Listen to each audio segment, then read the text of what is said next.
que Jésus disait, je bâtirai mon église, c'est lui-même. Pour avoir l'explication claire dans ces sujets, à ces sujets, lisez.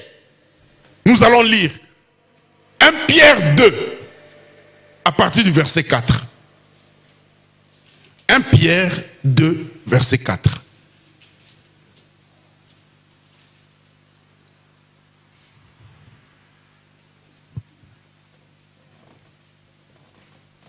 Écoute ce que la parole dit.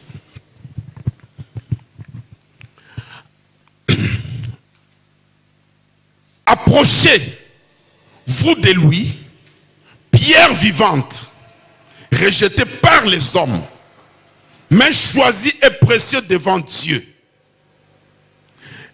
Verset 5.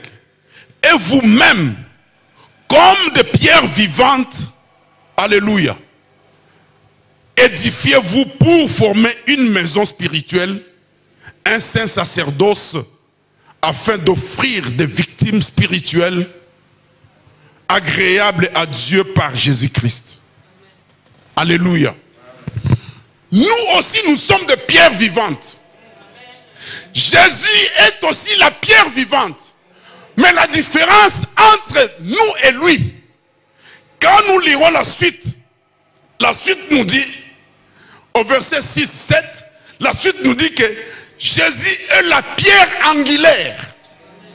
La pierre rejetée par les bâtisseurs. En Chiluba on dit Djibwa Djamouji Tumba. Alléluia. La pierre angulaire. Alléluia. Donc ça, c'est la pierre de fondement qui est Jésus lui-même. Parce que il dit, donc je bâtirai mon église et les séjours des morts ne prévaudront point contre elle. Le seul qui a vaincu la mort, c'est Jésus. Alléluia. Il a été enterré et il est sorti vivant. C'est le seul.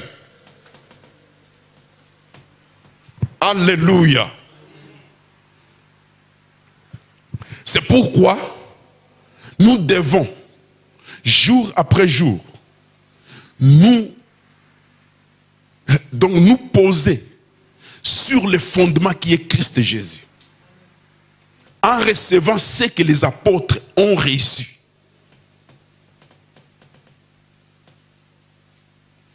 Et je peux vous donner beaucoup de versets sur ça. 1 Corinthiens 3, verset 11, il est dit. Alléluia. Il dit, nous devons savoir là où nous devons poser. Parce que nous sommes la pierre. Nous aussi, nous sommes des pierres. Mais nous devons être posés quelque part. Mais là où nous devons être posés, donc nous devons être posés sur le fondement qui est Christ Jésus.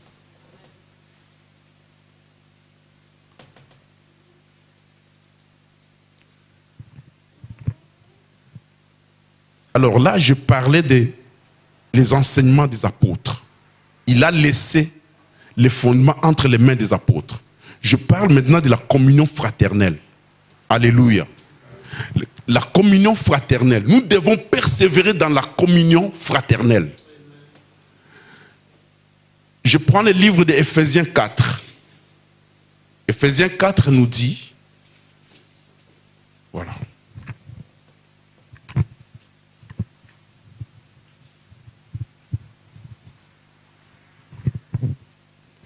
Je commence au premier verset. La Bible nous dit, je vous exhorte donc, moi, les prisonniers dans les seigneurs, à marcher d'une manière digne de la vocation qui vous a été adressée, en toute humilité et douceur, avec patience, vous supportant les uns les autres avec amour, vous efforçant de conserver l'unité de l'esprit par par le lien de la paix. C'est très important. Vous efforçant. La Bible dit, vous efforçant de conserver l'unité de l'esprit par le lien de la paix. Il y a un seul corps et un seul esprit. Comme aussi, vous avez été appelés à une seule espérance par votre vocation. Il y a un seul Seigneur, une seule foi, un seul baptême, un seul Dieu et Père de tous, qui est au-dessus de tous, et parmi tous, et en tous. Mais à chacun de nous, la grâce a été donnée selon la mesure du don de Christ. Alléluia. Bien-aimés, on est unis. Chacun de nous a ce que Dieu lui a donné. Quand vous allez plus loin, vous verrez que le Seigneur, quand il est monté, il a emmené des captifs et il a donné les dons aux hommes. Et aux autres, il a accordé le ministère. Alléluia. Les ministères, les 5 ministères que nous citons. Le pasteur, l'évangéliste, prophète, apôtre, quoi encore, docteur. Alléluia. Les 5 ministères. Donc à chacun, Dieu a donné. Mais il a attribué aussi le don aux hommes. Chacun de nous a un don. Toutes ces choses sont là pour l'édification de l'Église. C'est ça qui nous oblige de vivre dans l'unité. Alléluia. La Bible insiste que nous devons nous efforcer par ces liens.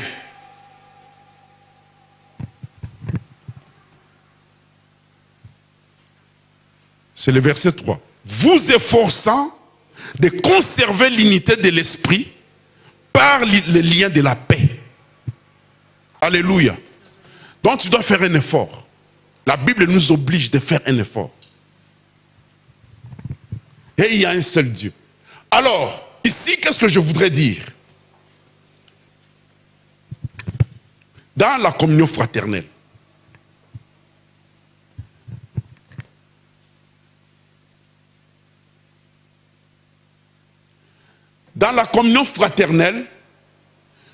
nous sommes appelés, c'est pourquoi la Bible nous demande de persévérer dans les enseignements des apôtres. En ayant ces enseignements, c'est par là que nous serons réellement changés, transformés. C'est-à-dire, nous chrétiens, nous devons avoir notre propre langage. Les chrétiens doivent avoir un langage approprié à eux. Les chrétiens doivent avoir une marche, pas une marche tout à fait boitant, mais une marche normale d'un chrétien, digne de ce nom chrétien. Et les chrétiens doivent aussi savoir comment agir, faire des choses. Et toutes ces choses témoignent ce que nous sommes. Parce que la première fois que ce mot chrétien est sorti, c'était à Antioche. Ces gens ont vu les disciples de Jésus qui marchaient comme Jésus. Ils parlaient comme Jésus. Le langage d'un chrétien, c'est un langage de foi. Un langage qui donne l'espérance. Alléluia. La marche d'un chrétien dans des situations difficiles, même situations Même dans les malheurs ou dans les bonheurs, un chrétien doit savoir comment marcher. Dans les bonheurs comme dans les malheurs, un chrétien doit toujours maintenir donc le même langage de foi et d'espérance. Dans les bons ou dans les malheurs, un chrétien doit savoir surmonter toutes choses selon l'esprit du Seigneur. Alléluia. C'est ça un chrétien. Quand ils ont vu les chrétiens parler comme Jésus, agir comme Jésus, marcher comme Jésus, c'est par là que le mot chrétien est sorti. Chrétien veut dire comme Christ. Alléluia. Et combien en font la honte du nom de Christ? Chrétien veut dire comme Christ.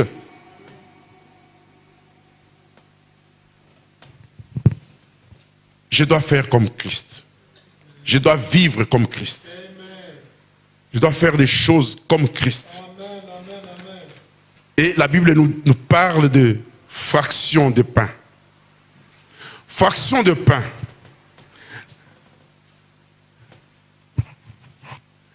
Dans le livre des Actes des Apôtres 2, verset 40-44, il nous dit que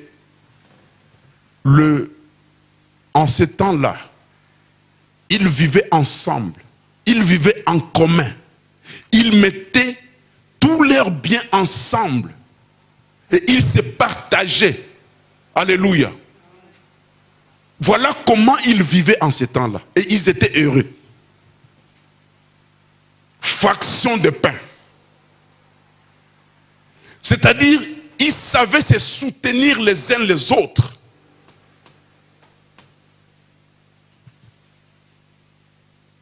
Aujourd'hui, l'égoïsme nous amène quelque part. L'égoïsme est en train de nous détruire. Parce que l'homme regarde seulement l'enveloppe. L'homme regarde le vase. Le regard de l'homme est détourné du vrai objectif. Oh, le Seigneur nous appelle à vivre selon ce que lui a fait au départ. Dieu avait focalisé les regards de l'homme sur les trésors qui est dedans. Je vous disais que Dieu a soufflé, c'est-à-dire quelque chose est sorti de Dieu et rentré dans l'homme. C'est ça la nature de Dieu. C'est ce que nous devons réellement fixer. C'est ce que nous devons avoir comme focus. Alléluia. Alors, c'est pourquoi la Bible nous dit, il faut renaître. Qu'est-ce qui doit renaître? Parce que quand l'homme a mangé, a touché à ces fruits, c'est-à-dire l'âme était morte. Alors cette âme doit renaître. C'est pourquoi il faut, tu es obligé de te focaliser, de persévérer dans toutes ces choses. Donc, aujourd'hui, les hommes sont égoïstes. Ils veulent gagner beaucoup et réduire les autres dans le malheur.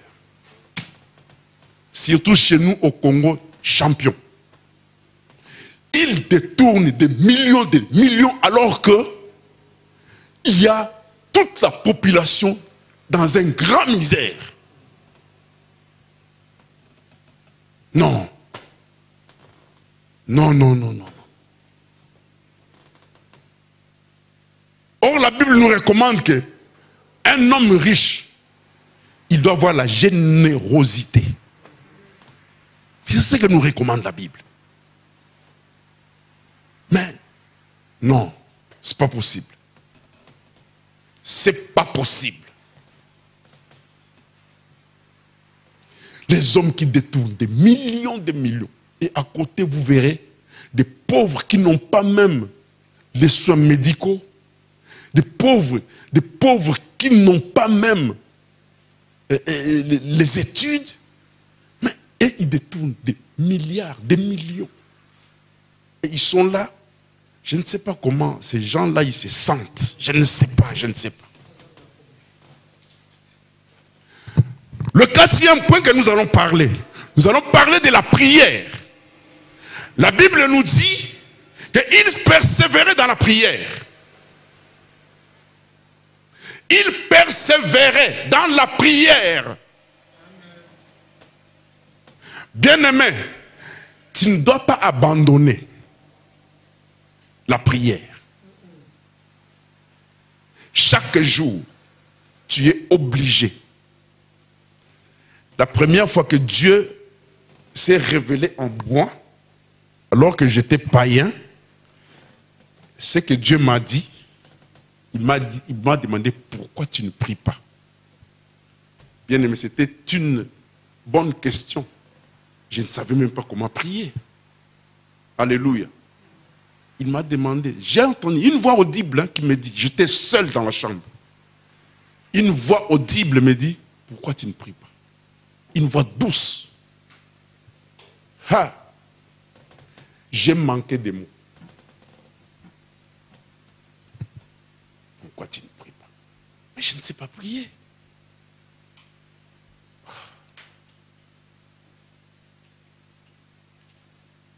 Prier. Dieu nous recommande. Écoutez, je vous amène où? On est toujours dans Hébreux 5. Hébreux 5. Je vais te dire quelque chose de très important que tu dois retenir.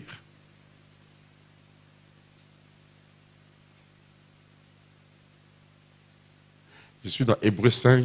Je vais prendre aussi Luc. Luc combien? Pour la prière. Luc 22, 44. Je suis là. Luc 22, 44.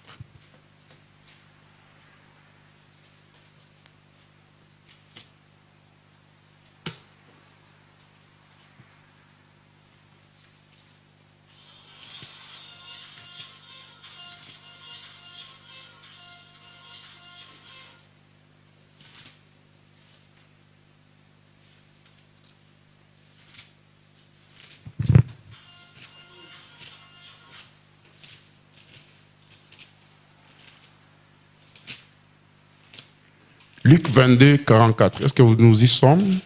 C'est moi qui est en retard. 22, 44.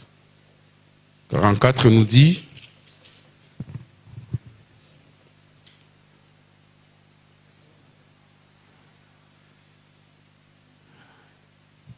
étant en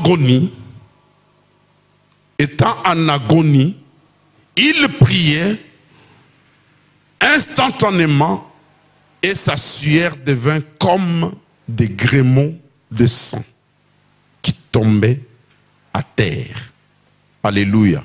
Ça, c'est la prière que Jésus faisait. Si vous remontez au verset 39, là, Jésus est allé sur la montagne des monts des Oliviers. C'est là où il allait souvent prier. Et ses disciples les suivirent. Lorsqu'il fut arrivé en ce lieu, il leur dit, priez afin que vous ne tombiez pas en tentation. Alléluia. Vous devez prier pour ne pas tomber en tentation.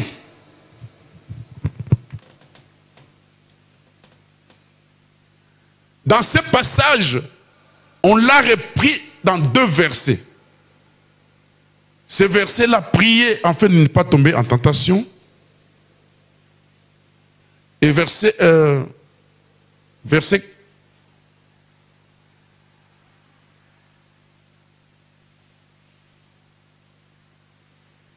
Le verset 46 aussi, il reprend la même chose. Priez afin de ne pas tomber en tentation. Alléluia. Jésus a regardé, il a vu dans sa vision, il a vu la coupe. Alléluia. Sa coupe à lui. Sa coupe, c'est-à-dire, il devait prendre sa vie de sainteté, et la donner pour porter les fardeaux de ce monde. Alléluia. Et dans sa vision, il a vu combien il doit souffrir. C'est pourquoi il a dit, Père, si tu peux m'éloigner cette coupe, c'est la chair. Parce que quand Jésus a porté toutes ces choses, il ne l'a pas fait en tant que Dieu, mais il l'a fait en tant qu'un homme. Et il a vu combien la souffrance il va endurer. Et il dit, Père, si tu peux monter cette coupe. Bien-aimé, si tu ne pries pas, tu risques de rater. Si Jésus n'a pas prié, et il a dit, toutefois que ta volonté soit faite,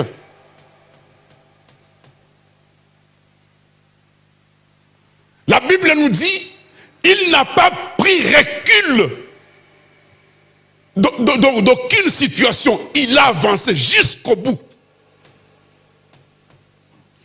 Nous aussi, nous avons une coupe. Parce que nous devons prendre notre vie de péché et les déposer devant la croix de Christ. Pour enfin avoir la vie sainte, la vie sanctifiée. Alléluia.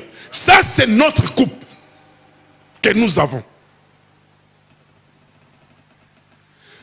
La Bible nous dit, dans Hébreux, Louis,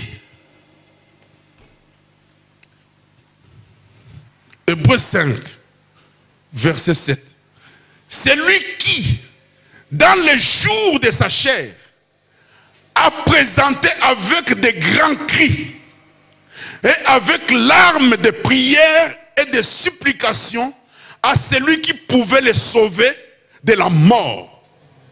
Et il a été exaucé à cause de sa piété. Il a appris. De même nous devons aussi pousser des grands cris à Dieu.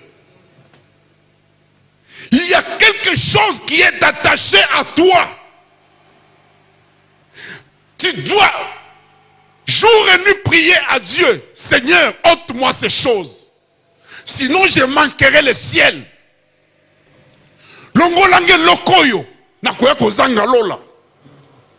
Parce qu'avec ça, je n'entrerai pas. Je ne serai jamais accepté. Alléluia. Ça, c'est les grands cris. Ça, c'est vraiment les prières des hommes matures.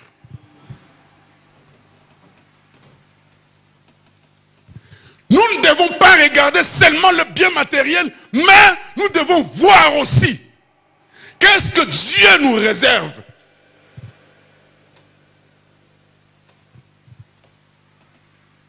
C'est très important. Seigneur, enlève-moi ça. Parce que dans les royaumes de Dieu, il n'y aura jamais des âmes souillées. Il n'y aura jamais des âmes pécheresses. Alors mon corps est souillé, mon âme est souillée dans quelque chose. Seigneur, je t'en supplie. La Bible dit que lui, il poussait des grands cris. Par des prières, des larmes et des supplications. C'est lui qui peut nous sauver dans ces choses, c'est Jésus. Parce que lui, il a vaincu. Et il peut nous sauver dans ces choses. Nous devons crier vers lui, Seigneur Jésus. Toi, tu as porté les péchés de l'humanité. Et tu es capable, tu n'as pas changé. Enlève-moi, ôte-moi, Seigneur, ces fardeaux qui pèsent. Il y a un fardeau qui pèse dans mon âme. Seigneur, longolanga yango. Parce que je sais que la vie éternelle que tu nous réserves, car le bonheur de la vie éternelle, cette joie est plus grande, plus glorieuse. Et je ne peux pas manquer.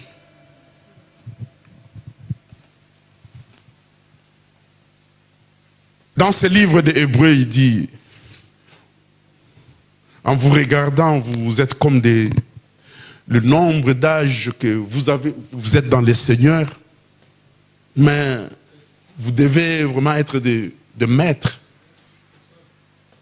Mais pourquoi agissez-vous comme des enfants? Vous voulez encore des laits maternels. Or, normalement, à votre âge, vous devez vraiment manger des nourritures solides. Et écoutez ce que dit la parole. Ésaïe 5, verset... Non, Ésaïe 9, verset 5. Ésaïe 9, verset 5 nous dit, un enfant nous est né et un fils nous est donné. Je m'arrête seulement là. Un enfant nous est né et un fils nous est donné. Dieu ne nous a pas donné un enfant. Dieu nous a donné un fils. Mais pour qu'il atteigne la maturité, il devait naître comme un enfant. Il est venu comme un enfant. Jésus est venu comme un enfant. À sa naissance, malgré qu'il est né Dieu, combien de complots ont été montés contre Jésus pour le tuer. Mais Dieu l'a protégé. Pour sauver l'humanité, Dieu devait le protéger. Alléluia. Afin qu'il atteigne l'âge mature. Alléluia. Bien-aimé, c'est comme toi aussi.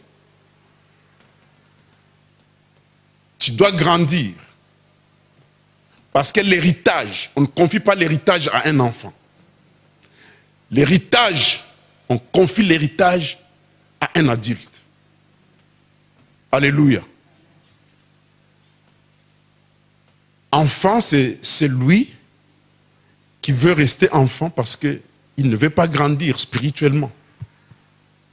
Alors que Dieu nous a appelés pour qu'au final, nous devenions matures. Pour que nous puissions adhérer dans son royaume. Alléluia. On ne peut pas adhérer dans le royaume de Dieu quand on est enfant. Il faut la maturité. Peut-être quelqu'un peut me poser une question. Mais comment cet homme qui, à la croix, à côté du Seigneur, cet homme en disant, Seigneur, cet homme qui a cru en Jésus directement et il est sauvé, il est dans les royaumes. Oui. C'est une personne qui a passé une épreuve terrible. Et en ce temps-là, il a cru au Seigneur, il est sauvé. Je te dirais aussi, les jours où tu as accepté Jésus-Christ, tu es sauvé. Si tu meurs à ce moment-là, tu vas au ciel. Mais lorsque Dieu t'ajoute quelques jours, quelques semaines, quelques mois, des années de plus, tu peux perdre ton salut. Mais le salut, il faut savoir le conserver. Dieu nous a appelés. C'est pourquoi ici j'ai insisté sur la persévérance. Tu dois persévérer. Alléluia. Donc, il faut savoir entretenir ton salut. Conserve ton salut. Alléluia. Dieu ne confie pas l'héritage aux enfants. Mais il veut des hommes matures. Que Dieu bénisse sa parole. Alléluia.